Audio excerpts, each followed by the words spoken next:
Never run out of battery again with the INIU portable charger, the slimmest 10,000 milliamp hour power bank that keeps your devices charged on the go. Stay powered up wherever you go. Click the link in the video description to shop now on Amazon. Heathrow fire is a wake-up call to the UK. It's catastrophic to think what would happen if hostile force pulled the plug. We now know that the fire that shut down Heathrow was not started by forces that wish us harm. Counterterrorism police have concluded there was no foul play. But as the country reels from the chaos caused by the closure of the world's second busiest airport, one chilling fact is already certain. How fragile we are. How quickly our free, open society comes apart at the seams. How fast everyday life is replaced by bedlam. And how close we live to everything we take for granted falling to bits. Just one blaze at a single electrical substation on the outskirts of West London has cancelled well over 1,000 flights, left thousands of homes without power, and disrupted countless lives. The turmoil will last for days. But whatever set that substation ablaze, let it serve as a wake-up call for our nation in these uncertain times. Our critical national infrastructure is clearly a soft touch. Our airports, the national grid. The undersea fiber-optic cables that connect us to the world and each other. Those miles upon miles of telecommunication cables that power every corner of our lives now and control everything from air traffic control to the banking system. 99% of global internet traffic goes through undersea cables. Seabed pipelines supply the oil and gas we need for our homes and economy. How catastrophic it would be if some hostile force pulled the plug. It is not alarmist to say, we know they would love to. The Red Army are never going to be marching down Whitehall. Even after 3 years of carnage, Vladimir Putin's Russia has only taken 20% of Ukraine. But Russia has other ways to hurt us, and they may have more success in this covert war than they ever had on the battlefield. We have already witnessed this new kind of terrorism. NATO says Russia is actively mapping critical infrastructure on the seabed of Europe.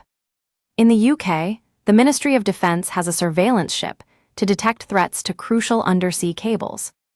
This new threat is not the kind of terror that flies a plane into a building, drives a car into a crowd, or runs amok with a knife. But the new terror is designed to wreck lives, cause chaos, weaken resolve, and stretch society to breaking point. Russia does not have the power to conquer us, but Russia has the will to make our lives hell. I'll say it again, the fire at Heathrow could simply be what happens when 25,000 liters of cooling fuel catches alight.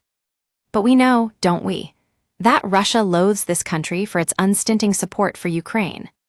And we know, don't we, that we have homegrown activists who delude themselves that disrupting our lives somehow furthers their cause.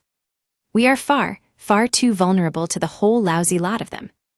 Before we protect Ukraine, we need to start protecting our way of life. We must protect our critical national infrastructure from exactly the kind of turmoil we have seen at Heathrow. One fire, whether started by accident or design, should never bring this country to its knees. The last surviving Battle of Britain pilot, John Paddy Hemingway DFC, went to his rest in Dublin on St. Patrick's Day at the age of 105. As a citizen of the neutral Republic of Ireland, Paddy could have sat out World War II. Instead, he fought with unimaginable bravery from the first day of the war to the last. The 10 months of combat experience Paddy already had by the start of the Battle of Britain in the summer of 1940 almost certainly kept him alive. He attributed his survival to the luck of the Irish. It was also a miracle. He was shot down 4 times, and on one memorable occasion was saved by a tree when his parachute failed to open. His friends all died, and Paddy always said that they were the true heroes. Well, Paddy, to many of us, you, the last of the few, were the definition of a hero. We thank you for your service, sir, and for our freedom. Lady Gaga, 38, has furiously blasted wrinkly-hating ageists who call her too old to be a pop star. Collecting an innovator gong, the singer seethed. Even though the world might consider a woman in her late 30s old for a pop star, which is insane, I promise that I am just getting warmed up. Old at 38. That is not much older than the biggest pop star in the world, Taylor Swift, who turns 36 in December.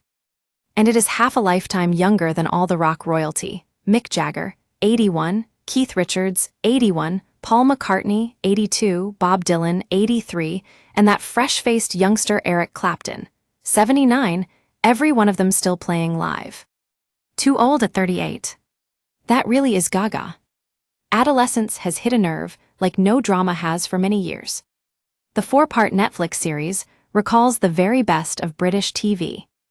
Boys from the Black Stuff in the 80s. Johnny Go Home in the 70s. Kathy Come Home in the 60s. As good as that. Adolescence is about a 13-year-old boy accused of murdering a female schoolmate. It is about the pressures of being young today and how living online can warp and shatter our children. There are brilliant performances from the entire cast, especially Owen Cooper as the accused boy and Stephen Graham as his broken-hearted dad. The country is talking about adolescence in the same week that Nicholas Prosper was sent to jail for the murder of his mother, sister, and brother. Only a chance encounter with cops at the end of their night shift prevented Prosper from achieving his deranged dream of embarking on a massacre of innocent schoolchildren. Prosper's father said that over the last year, his violence-obsessed son had withdrawn into an online world. Are there any more terrifying words in the English language? Adolescence is about how so much poison, so much hate, so much bullying, so much twisting of minds, so much misogyny begins online but has horrific consequences in the real world. Adolescence is more than brilliant. It is unmissable. Where is the peace that Donald Trump promised the world? Was Trump going to resolve the war in Ukraine on his first day back in the White House? All Donald has done is encourage the man who started the worst war in Europe since 1945. It is appropriate that Putin has offered Trump an ice hockey match between Russia and America. Because the monster in Moscow is currently skating rings around the windbag in Washington. Can you feel it yet? Is Compnac Hawes, der Fußball Compnac Hawes. England are going to win the next World Cup. I don't give a damn if New England manager Thomas Tuchel does not sing the national anthem. I can remember plenty of England internationals who stayed tight-lipped during the singing of God Save the Queen. Gary Neville is the most obvious example. Tuchel, who loves this country more than many of the locals, is German and says he has to earn the right to sing the national anthem. Sounds like a good deal to me. Thomas can warble God Save the King for the first time on July 19, 2026, at the Meadowlands Sports Complex in New Jersey, immediately before England play in the World Cup final. I have not felt so completely certain that England are going to win the next World Cup since, the last World Cup. Music fans of a certain vintage will have chuckled ruefully to hear Brit-hating punk duo Lambrini Girls branding the UK an extremely racist ***toll. I think it is embarrassing to be from England, snarl singer-guitarist Phoebe Lunny. We're extremely racist. We're extremely xenophobic. Our government are fascists. This hysterical rhetoric is standard teenage rock and roll rebellion. But what's interesting about the Lambrini Girls is our so-called goose-stepping fascist government is funding them. The Brighton Band will receive a share of a £1.6 million grant from the Music Export Growth Scheme. This government believes in backing our incredible British artists and supports their right to free expression, simpers a government spokesperson. Rebels with a grant. Sid Vicious is laughing in his grave.